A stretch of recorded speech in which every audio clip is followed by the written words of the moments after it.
আমাৰ খাওয়াৰ কাৰণে নাই ৰাইজে দিছে দেওয়া হলো এতিয়া ৰাইজৰ দেওয়া নিজেৰ খেতিৰ ধান আমি ইমান কষ্ট কৰিছোঁ খাব পৰা নাই বা আমার ঠিকা মাটি লৈছোঁ সিহঁতকো বা সিহঁতে বা কিছুমান বুজাই দিব নল'ব তথাপিও বা দিবা লাগিব বা এইটো আৰু এইটোৱে ক'ম। কোনে মানে কি কিমান ধান আছিলে আপোনাৰ? 4.5 বিঘা।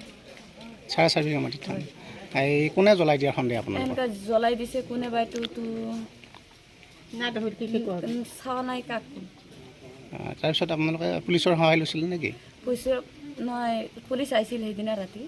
পুলিচ আহিছিল। এতিয়া DGP আহিব, আপুনি কি ক'ব আজি? ছাৰৰ লগৰ আগত এইটোৱেই জনাম যে আমি কেনেকৈ থাকিম, কেনেকৈ চলিম, 9টা পৰিয়াল।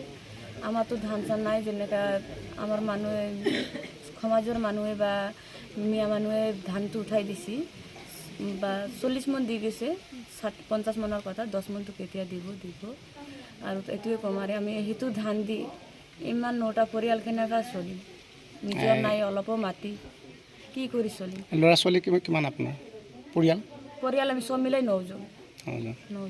কি কৰে আপোনালোকৰ ইনকাম কি? ইনকাম আমি কাম চাম কৰোঁ।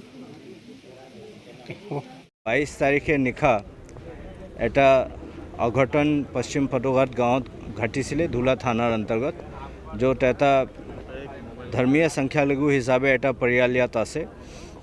এই পৰিয়ালৰ যিটো ধান খেতিৰ ধান আছিলে, সেই ধাননিত কোনোবা ৰাতি দুষ্কৃতিকাৰীয়ে জুই লগাই দিছিলে। এই বিষয়ে মাননীয় মুখ্যমন্ত্ৰী মহোদয়ৰ সংজ্ঞানত যেতিয়া বস্তুটো আহিছিলে, তেখেতে মোক নিৰ্দেশ দিছিলে যে মই পাৰ্চনেলি যাব লাগে, গৈ চাই আহিব লাগে আৰু কি নিৰাপত্তা ব্যৱস্থা লাগে এইটো কৰি আহিব লাগে।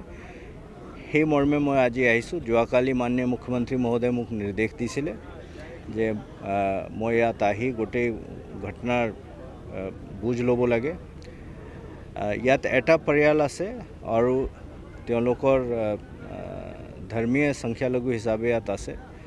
তেওঁলোকৰ যিটো ধান, সেই ধানটো কোনোবা দুষ্কৃতিকাৰীয়ে জ্বলাই দিছে।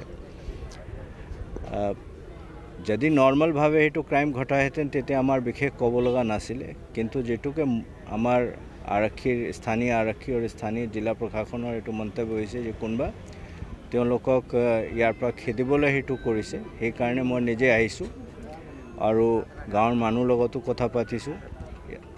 জিলা আৰক্ষী অধীক্ষকক নিৰ্দেশ দিয়া হৈছে যে যিখিনি আইনগত ব্যৱস্থা এইখিনি ল'ব লাগে, ইয়াত পেট্ৰলিঙো বঢ়াই দিব লাগে আৰু যিটো ধাননিত জুই জ্বলিছে তাত ফৰেনচিক এক্সামিনেশ্যন কৰাব লাগে যে কেনেকৈ জ্বলোৱা হৈছে, কোনোবা কেৰাচিন ঢালিছে নে পেট্ৰল জাতীয় দ্ৰব্যেদি জ্বলাইছে, সেইটো মই কৈছোঁ।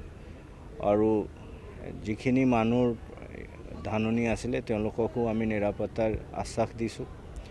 তেওঁলোকে এটা মাটিৰ বিষয়ে কথা কৈছে যে তেওঁলোকৰ অজ্ঞাতে হয়তো মাটি বেলেগে তেওঁৰ নামত ৰেজিষ্টাৰ কৰাই লৈছে, নহয় বিক্ৰী কৰা বুলি দেখুৱাইছে। এইটো মই জিলা আয়ুক্ত ডাঙৰীয়াক অনুৰোধ কৰিছোঁ, তেখেতে সেইটো চালি জাৰি চাই যদি তেনেকুৱা হৈছে চাই ল'ব লাগে। মোৰ ফালৰ পৰা মই এটাই কথা ক'ব বিচাৰিছোঁ যে গাঁৱৰ যিখিনি মানুহ আছে, যিটো ধৰ্মৰে নহওক, তেওঁলোকে মিলা প্ৰীতিৰে থাকিব লাগে আৰু এনেকুৱা এটা ছিটুৱেশ্যন ক্ৰিয়েট কৰিব নালাগে যিটো ছিটুৱেশ্যনত কোনোবা বাধ্য হৈ ইয়াৰ পৰা যাব লগা হয় নে মাটি বিক্ৰী কৰিব লগা হয়। সেইটোত আমি কমপ্লিটলি বিৰুদ্ধে আছোঁ আৰু তেনেকুৱা কোনোবা জোৰ কৰিলে, জবৰদস্তি কৰিলে তেতিয়া আমি আইনগত যিখিনি ব্যৱস্থা ষ্ট্ৰংগেষ্ট পচিবল সেইটো ল'বলৈ আমি সাজু। তাৰ বাহিৰে মই তেওঁলোকৰ লগত কথা পাতিছোঁ, মত বিনিময় কৰিছোঁ আৰু তেওঁলোকৰ ওপৰত সেইটো আৰু গাঁওৰক্ষীৰ ওপৰত সেই দায়িত্ব ন্যস্ত কৰিছোঁ। তেওঁলোকে স্থানীয়ভাৱে যিখিনি নিৰাপত্তা লাগে এইটো ব্যৱস্থা কৰিবলৈ তেওঁলোকে ব্যৱস্থা ল'ব লাগে।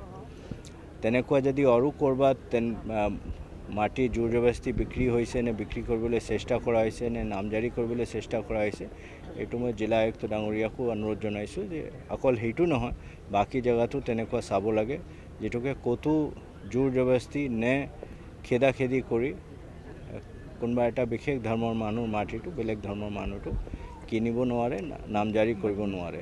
এইখিনিয়ে আপোনাক কৈছোঁ। সেইটো হৈছে 15-20টা বছৰত 100ৰো অধিক পৰিয়াল আছে বুলি সকলোৱে ইয়াৰ পৰা গুচি যাবলৈ পাইছে। এতিয়া আগৰ কি হৈছে এই কথাটো মই ক'ব নোৱাৰোঁ, কিন্তু আজি যিটোকে মাননীয় মুখ্যমন্ত্ৰী মহোদয়ৰ নিৰ্দেশ মৰ্মে মই নিজে আহিছোঁ।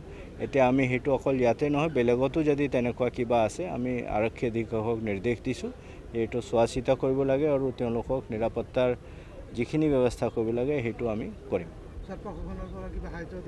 এইটো জিলা আয়ুক্ত ডাঙৰীয়াক কৈছোঁ তেখেতে কিছু সহায় দিছে আৰু বাকী কিমানখিনি তেখেতে তেওঁৰ ৰিচোৰ্চৰ পৰা দিব পাৰে সেইটো তেখেতে চোৱা চিতা কৰি দিব স্যাৰ 27 তাৰিখে আপোনালোকৰ এজাহাৰখন ৰেজিষ্টাৰ কৰা হৈছে তাৰ আগতে কোনো ধৰণৰ কমপ্লেইন দিয়া হোৱা নাছিলে নেকি মানে মই আজি 3 দিন আগতে গম পাইছোঁ তাৰপিছত মই মাননীয় মুখ্যমন্ত্ৰী মহোদয়ক সেই কথাটো জনাইছিলোঁ এনেকুৱা ঘটনা হৈছে তাৰপিছত তেখেতে মোক নিৰ্দেশ দিছিলে তাৰ আগতে কি হৈছে হোৱা নাই সেই বিষয়ে মই এতিয়া ইমিডিয়েটলি ক'ব নোৱাৰিম কিন্তু এতিয়া যেটুকু আমাৰ নটিছত আছে আমি আইনগতভাৱে আৰু আদাৰৱাইজ যিখিনি ব্যৱস্থা ল'ব লাগে এইটো আমি ল'ম